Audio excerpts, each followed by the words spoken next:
Good morning, grade 4. Good morning, teacher. How are you today? We're good. Are you ready to learn for today? Yes, teacher. Okay, everybody stand up and we are going to pray. In the name of the Father, the Son, the Holy Spirit. Amen. Angel of God, my guardian dear, to whom God's love commits me near. Ever this day be at my side, to light and guard, to rule and guide. Amen. In the name of the Father, the Son, the Holy Spirit. Amen. So again, good morning, grade 4. Good morning, teacher. Okay, remain standing and we are going to energize our body.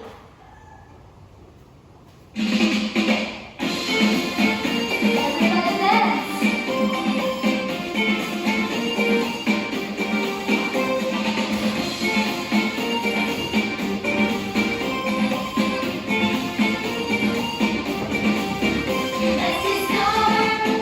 Let's explore your creation and so much more. It's exciting, can't wait to see what you have in store. Surrounded by waves of your mystery, Lord, show me what you want me to be. Let's go deep, everybody dance. Deep as the ocean blue, deep in the eyes. Deep in my faith with you, deep, deep, deep. Deep in my heart I see your love is endlessly deeper than the sea. Okay. Thank you, grade 4. Before you take your seat, can you pick up the pieces of trash under your chairs and arrange your seats properly? So now, what will you do if the teacher is in front? Camila. Listen carefully. Very good. Listen carefully. Another. Yes? Raise your hand if you want to speak. Very good. Raise your hand if you want to speak. So, I have here a classroom rules. And what you're going to do is you will follow it all throughout our lesson. But before that, let's read it all. Classroom rules. Avoid talking to your seatmate. Listen carefully. Keep quiet. And raise your hand if you want to speak. Did you understand our classroom rules? Yes, teacher. So now I am expecting that you will follow it all throughout our lesson. So now I prepared here a sum of words, and what you're going to do is you will read it and spell it. Did you understand? Yes, teacher. Thoroughly. Thoroughly. Thoroughly. Thoroughly. Very good. Raw. Raw. Raw. Raw. Very good. Refrigerator. Refrigerator. Refrigerator.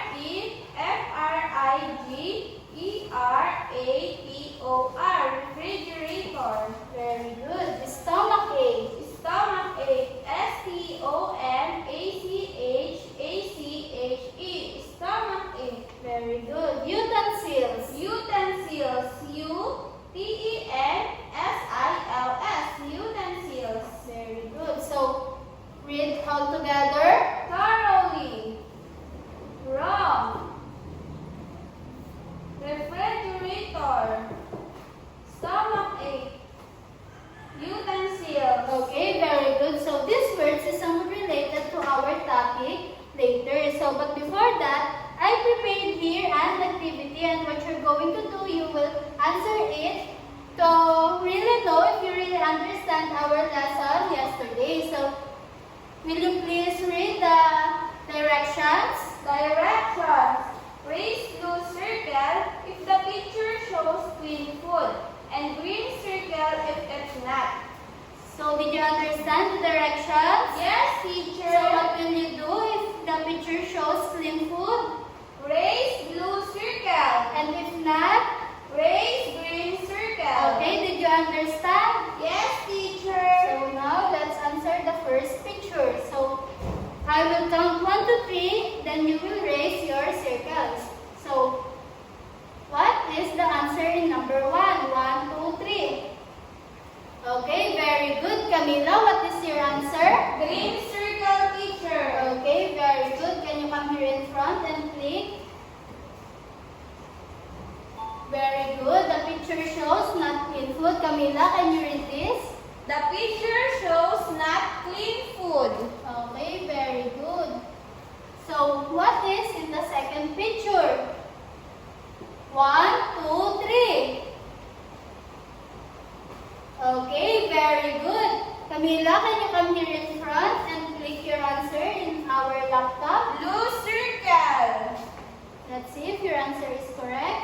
Okay, very good. Camila, can you read the answer? The picture shows clean food.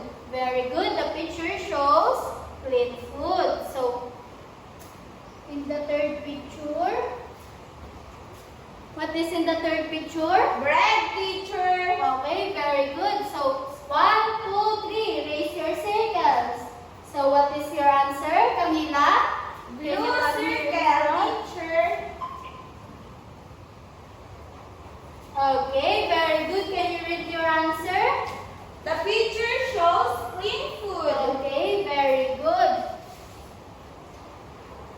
So, in this picture, it shows clean food or not? 1, 2, 3. Okay, Camila, can you come here in front and click your answer in our laptop? Okay, very good. Can you read your answer? The picture shows not clean food. Okay, very good. So, what is in the picture? Chicken joy. Very good, chicken joy. Does chicken joy shows clean food or not? 1, 2, 3. Camila, can you come here in front and click your answer? Okay, very good. So, what is your answer? The picture shows clean food. Okay, very good. So it seems that you really understand our last discussion. And now I prepared here a picture. And what you're going to do is you will observe it. I will give you only 5 seconds to observe it. Did you understand? Yes, teacher. Okay, now you can start observing. So, what is in the picture? Camila? A girl, teacher.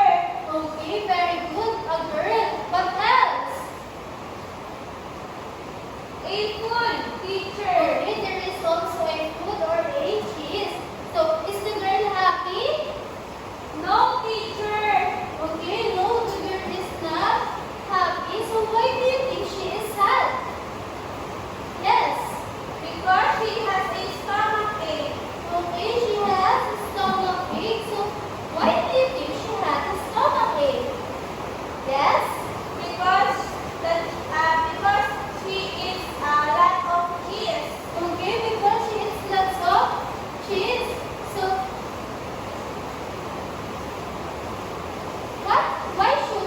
why did she have a stomach ache? Again, why did she have a stomach ache? Yes? Because she eats a lot of cheese, teacher. Okay, very good. You are listening. She eats lots of cheese. So, if you are the girl in the picture, would you eat the cheese or the dirty cheese? No, teacher. Why? Teacher, because it has germs and bacteria. Okay, very good. Dirty cheese or dirty food have germs and bacteria. So, why should we avoid eating dirty foods? Yes? Teacher, we need to avoid eating dirty food so we won't have a stomach ache. Okay, very good. We cannot eat the dirty food so we cannot get a stomach ache. So, what will you do if you saw someone has a stomach ache? Yes. I will help them and go to the doctor. Okay, very good. Camila, you are so kind. You will help someone who are having a stomach ache. So now I have here a set of pictures. And what you're going to do is you will observe it and analyze each picture. Did you understand? Yes, teacher.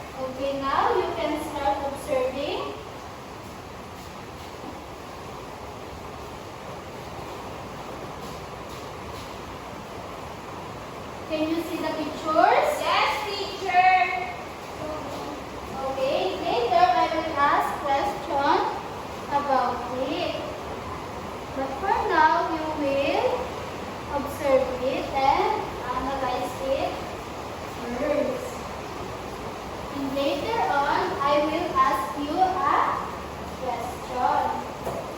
Did you understand? Yes, teacher.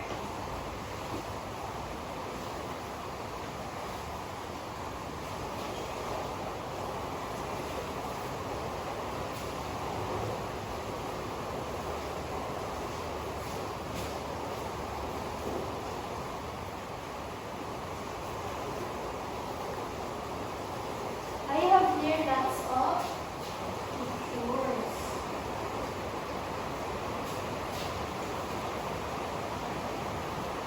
Are you done observing? Yes, teacher. So now, what can you see in this first picture? Teacher, Yes, Camila. a dirty kitchen, teacher. Okay, dirty kitchen and lots of the utensil is not in the proper place. So, if we cook in a dirty kitchen, will the food will be safe in? No, teacher. Then what should we do? Teacher, Yes, Camila. we need to clean the kitchen. Okay, very good. We need to clean the kitchen. So, how about the dishes? Yes? We will wash dirty dishes. Okay, very good. We will wash the dirty dishes. So, who among you helps their parents in washing the dishes? Me, teacher, me. Camila, can you share your experience? If my mother is busy, I volunteer to wash our dishes. Okay, very good. You're so kind, Camila. So, what will you use to clean the dirty kitchen? Teacher, Yes, Camila. cleaning materials, teacher. Okay, very good. Cleaning materials. So, can you give me one cleaning materials that you use? Camila. Sponge, Very good. Sponge. Another. mop, Very good. Mop. Another. Yes. liquid detergent. Okay, very good. Liquid detergent. It seems that you're really cleaning the dirty kitchen. So, why should we need to keep our kitchen clean? Camila? To kill the germs that can transfer to the food and we are going to cook or eat. Okay, very good. We need to keep our kitchen clean to our food be safe. So, therefore, what can we do to keep our food clean and safe? Yes? Keep the clean kitchen and utensils clean. Okay, very good. Keep the kitchen and utensils clean. So, everybody read. Keep the kitchen and utensils clean. Okay, very good. We need to keep the utensils and kitchen clean. So, now, we are done cleaning our kitchen. So, look at the hands. So, what happened to the hands? Yes, It is dirty. very good. It is dirty. So, what should we do? Yes? Wash your hands. Very good. We need to wash our hands. So who among you knows how the proper way of washing hands? Yes, Camila. Can you come here in front and demonstrate us? Teacher like this. Okay, very good. Can you give 5 claps to Camila? So now, let's do the proper hand washing. 1, 2, 3, go. Okay, very good. So give yourself 5 claps also. So, what should we do before touching food? Yes. We need to wash your hands because you touch many things before eating. Okay, very good. So, why is it important to wash your hands? Yes? Teacher, to kill the germs or bacteria came from the things we touch. Okay,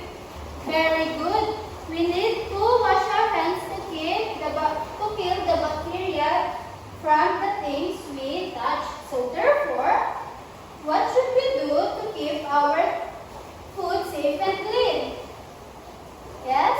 Practice proper hand washing. Okay, very good. Practice proper hand washing. So,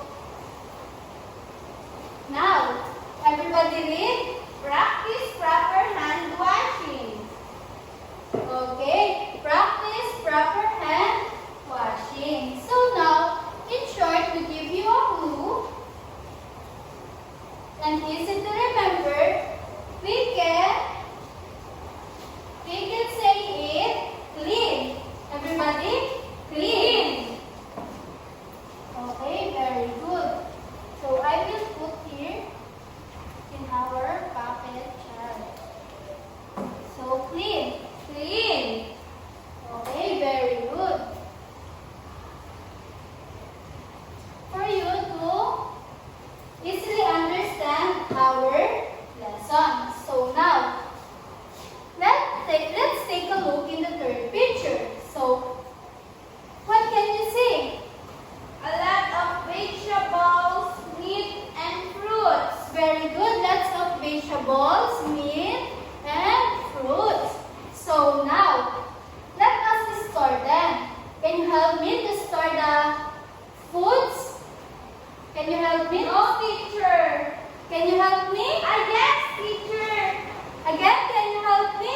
Yes, teacher. Okay, very good. So, let us store the foods. So, should we put it all together? No, teacher. Okay, very good. We should not put it all together. So, what will be put together? What will be put together? Yes.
Okay, very good, because the flies are carrying bacteria and it can be transferred to our food. So what will happen if we remove the cover?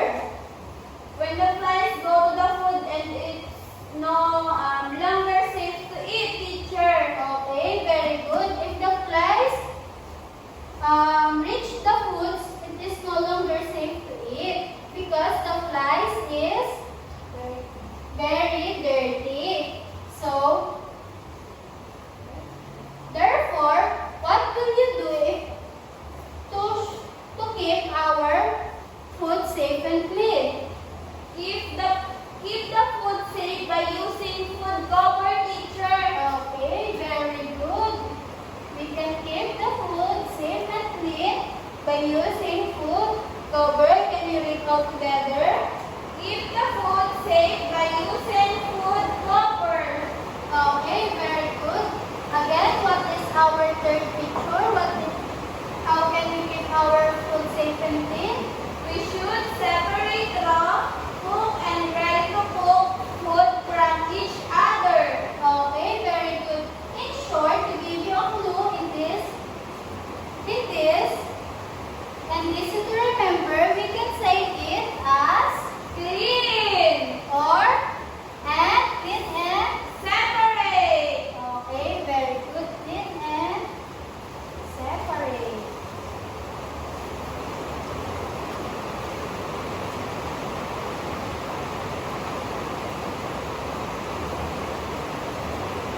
Everybody read. Separate. Okay, the first one. Clean.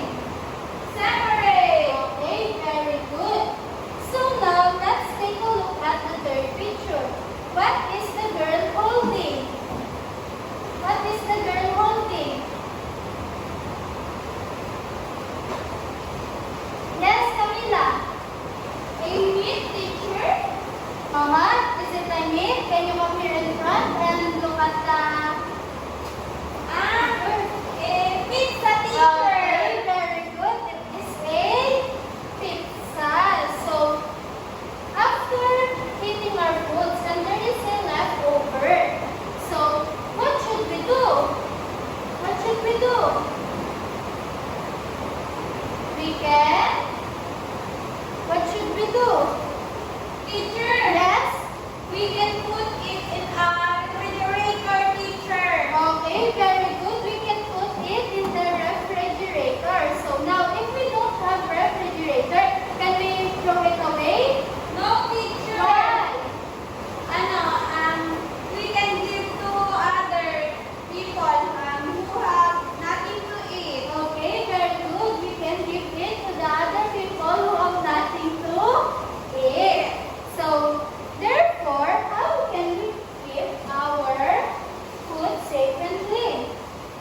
Teacher, keep the food safe by using food cover. Okay, very good. Keep the food safe by using food cover. Another? Teacher, keep the food safe by storing in the fridge. Okay, very good. Keep the food safe by storing it in the fridge. So can you read it all together? Keep the food safe by storing in the fridge. Okay, very good. So in short, to give you a clue and easy to remember, you can say it over and clean. Everybody read? Cover and chill. Okay, what is the first one? Clean. Separate. Cover and chill. Did you understand our discussion? Yes, teacher. Again, what is our first way to keep our food clean and safe? Keep the kitchen and utensils clean. Practice proper hand washing. We should separate raw, cooked, and ready-to-cook food from each other. Cook food thoroughly. Keep the food safe by using food cover. Keep the food safe by storing it in the fridge. Okay, very good. Did you understand our discussion for today? Yes, teacher.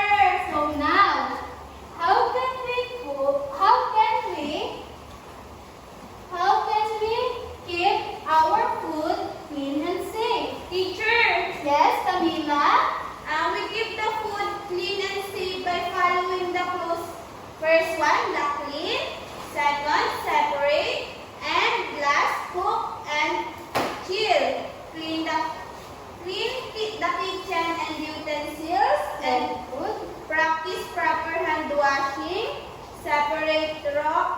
and ready-to-eat food from each other, and cook food thoroughly. And lastly, cover and chill the food, teacher. Okay, very good, Camila. Can you give 5 claps to Camila? Okay, Camila, can you call one of your classmates to repeat your answer? Janice, Okay, Janice, can you repeat the answer of Camila? we keep the food clean and safe by following clues. Clean, separate, cook, cover, and chill. Clean the kitchen and utensils and practice proper hand washing. Separate raw, cook, and ready-to-eat food from each other. Cook thoroughly. And lastly, cover and chill the food. Okay, very good. So everybody read.